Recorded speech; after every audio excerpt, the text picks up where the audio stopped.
हरे श्री गुरुपवनपुरपते पाहि मां पाहि दशकं 96 एटावद् श्लोकम् निर्विन्नः कर्ममार्गे खलु विषमतमे त्वत्कथादौ च गाढं जातश्रद्धोऽपि कामानयि भुवनपते नैव शक्नोमि हातुं तद्भूयो निश्चयेन त्वयि निहितमनाः दोषबुद्ध्या भजस्तान् पुष्णीयां भक्तिमेव त्वयि हृदयगते मंक्षुनङ्क्ष्यन्ति संगाः निर्विन्नः कर्ममार्गे खलु विषमतमे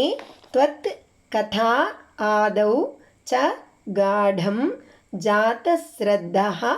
अपि कामान् अयि भुवनपते न एव शक्नोमि हातुं तत् भूयः निश्चयेन त्वयि निहितमनाः दोषबुद्ध्या भजन्तान् पुष्णीयां भक्तिम् एव त्वयि हृदयगते मंक्षु नङ्क्ष्यन्ति संगाः अयि भुवनपते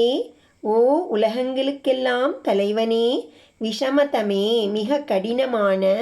கர்ம மார்க்கத்தில் நிர்வின்னஹா பற்று நீங்கியவனாயும்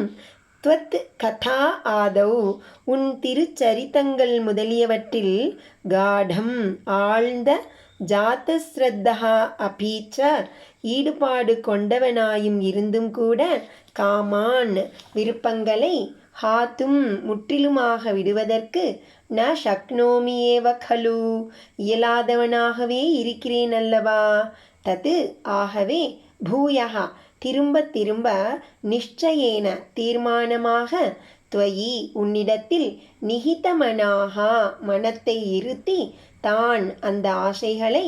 தோஷ புத்தியா அவற்றில் குறைகள் உண்டு என்ற உணர்வுடன் பஜன் அவற்றை துய்த்து கொண்டு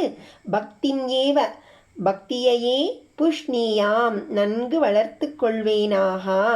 துவயி நீ ஹிருதயகதே உள்ளத்தில் புகுந்துவிட்டால் சங்காக பற்றுக்கள்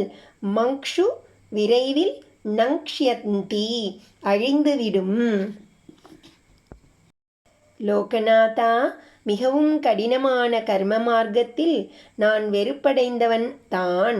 உமது கதை முதலியவற்றில் திடமான சிரத்தையுடையவனாக இருந்தும் ஆசைகளை விட்டுவிட சக்தியற்றவனாகவே இருக்கிறேன். ஆகையால் உம்மிடம் மனதை வைத்து அந்த ஆசைகளையும் அனுபவித்து கொண்டு பக்தியையே வளர்ப்பேனாகா. உள்ளத்தில் நீர் இருப்பதால் விஷயப்பற்றுக்கள் விரைவில் நாசமடைந்துவிடும்.